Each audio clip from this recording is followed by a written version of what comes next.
Hello friends, मैं हूं Neha and welcome to Indians kitchen. आज हम देखेंगे कि घर पे ओरिगेनो को किस तरह से बनाया जाता है और इसके पौधे को कैसे ग्रो किया जाता है। तो आइए देखते हैं। आज हम घर पर ही बनाएंगे ओरिगेनो। तो ये देखिए, ये ओरिगेनो के पत्ते हैं और इसे मैंने घर पे ही ग्रो किया हुआ है और ये बिल्कुल फ्रेश है। इसे मैं अभी तोड़कर लाई हूँ। तो इसकी पहचान ये है कि इसमें अजवाइन की स्मेल आती है, लेकिन ये अजवाइन की सीड से बिल्कुल नहीं बनते हैं। और अगर आप अजवाइन की सीड लगाएंगे तो इस तरह के पत्ते नहीं आएंगे। तो वीडियो के एंड में मैं आपको बताऊंगी कि आप इसको घर में किस तरह से ग्रो कर सकते हैं। ये बहुत इजीली ग्रो हो जाता है, तो वीडियो को एंड तक ज़रूर देखिए।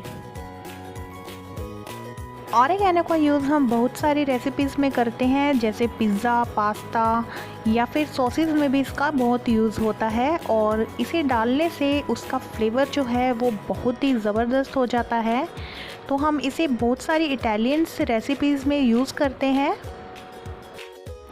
ये देखिए, इन पत्तों पर काफ़ी डस्ट होती है क्योंकि ये ओपन में होता है प्लांट।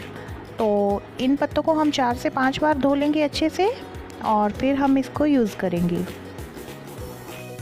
इसे 4 से 5 बार अच्छे पानी से धो लेंगे, बिल्कुल हल्के हाथों से, पत्ते टूटने नहीं चाहिए।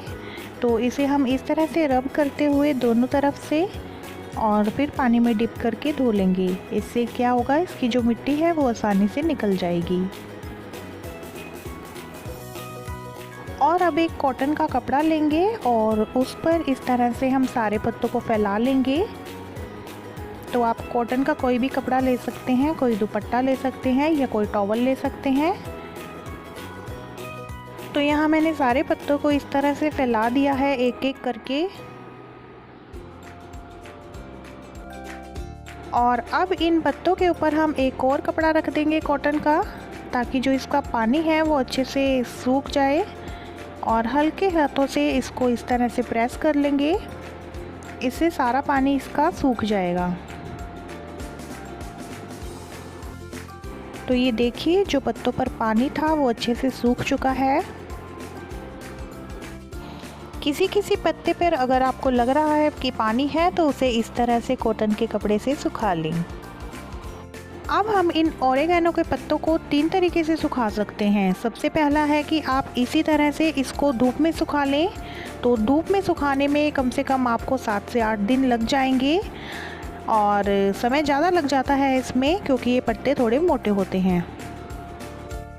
दूसरा तरीका ये है कि आप इन्हें माइक्रोवेव कर सकते हैं। तो माइक्रोवेव के लिए आपको 5 मिनट ऐसे उलट के करना है और 5 मिनट सीधे पत्ते। तो दोनों साइड से आपको 5-5 मिनट माइक्रोवेव करना है, या जब तक ये थोड़े क्रंची ना हो जाएं। तो आप इन्हें माइक्रोवेव भी कर सकते हैं। तीसरा तरीका ये है कि हम कोई भी हैवी बेस का पैन या कढ़ाई लें और उसमें हम पत्तों को रोस्ट करेंगे, क्योंकि माइक्रोवेव सभी के पास नहीं होता और ये तरीका सभी कर सकते हैं। तो पत्तों को हम इस तरह से रख लेंगे एक एक करके। तो इस तरह से पत्तों को बिछा लें। अब इन पत्तों को बिल्कुल लो फ्लेम पर हमें रोस्ट करना है। हमें पत्तों को जलाना नहीं है और लगातार हमें इसको इस तरह से चलाते रहना है और एकदम से ज़्यादा पत्ते ना डालें।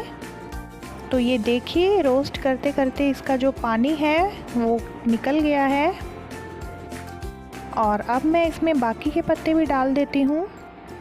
एकदम से ज़्यादा पत्ते हम नहीं डालेंगे। जैसे जैसे आप पत्तों को रोस्ट करते रहेंगे तो ये श्रिंक होते जाएंगे और फिर आप दूसरे पत्ते इसमें ऐड कर सकते हैं।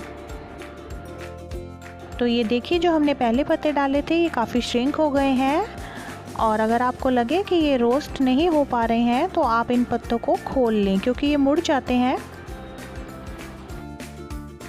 और अब आप देख सकते हैं ये कितने कम पत्ते लग रहे हैं और ये अभी रोस्ट होकर और भी कम क्वांटिटी में लगेंगे। पत्तों को इस तरह से अलग अलग कर लें ताकि ये अच्छे से रोस्ट हो जाएं। तो ये पत्ते अच्छे से रोस्ट हो गए हैं। इन्हें रोस्ट करने में आपको 8 से 10 मिनट लग जाएंगे। तो ये देखिए, जब तक ये इस तरह का ना हो जाए, आप इसे क्रश करें तो ये आराम से क्रश हो जाना चाहिए, तब तक हमें इन्हें रोस्ट करना है। तो ये अच्छे से रोस्ट हो चुके हैं। अब मैं इसे एक प्लेट में निकाल लूँगी और अब हम इन ओरेगैनो के पत्ते को हाथों से क्रश कर लेंगे। आप चाहें तो मिक्सी में भी इसे ग्राइंड कर सकते हैं, लेकिन मैं इन्हें हाथों से ही क्रश करूँगी।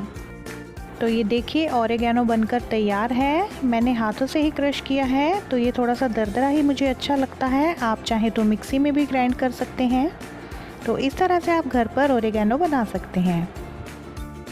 आइए अब मैं आपको बताती हूँ कि हम इस पौधे को आसानी से ग्रो कैसे कर सकते हैं। तो आपको ये किसी भी नर्सरी से मिल सकता है और इसकी पहचान ये है कि आप इसे रब करेंगे तो इसमें से अजवाइन की खुशबू आएगी।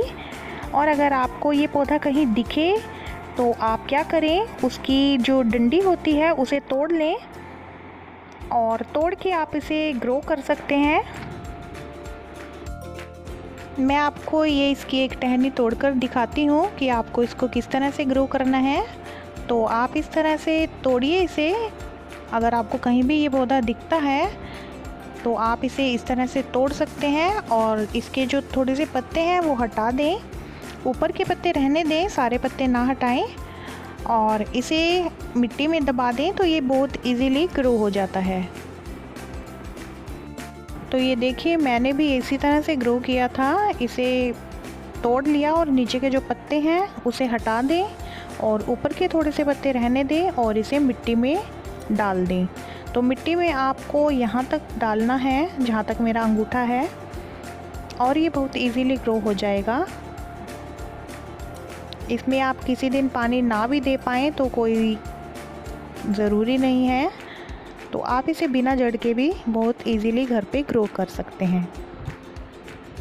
इस तरह से मिट्टी में एक गड्ढा बनाइए और इसको डाल दें और अच्छे से इसको इस तरह से फिक्स कर दें तो ये बहुत ही आसानी से ग्रो हो जाता है।